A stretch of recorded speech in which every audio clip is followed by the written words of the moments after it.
তো গাইস আজকে অনেক দিন পর মাছকে আবার খেতে দিতে যাচ্ছি। আমার বর আগে আগে চলে যাচ্ছে, আমি দেখছি।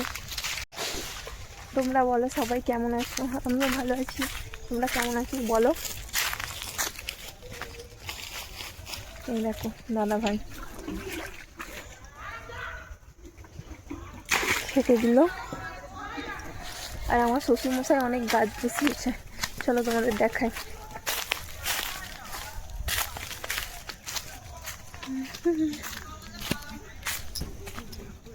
আচ্ছা,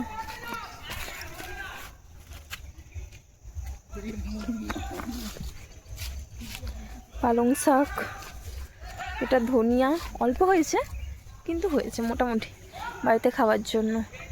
আর ওগুলো কি গাছ গো? ওলকপি। ওলকপির গাছ। এদিকে আছে টমেটো।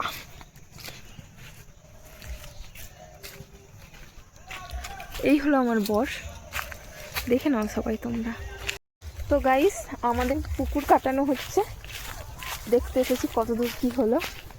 চলো তোমাদেরকেও দেখাই, খুব মজা হবে। হ্যাঁ আমাদের পুকুর হবে, দেখো সবে এইটুকু একটু কাটা হয়েছে,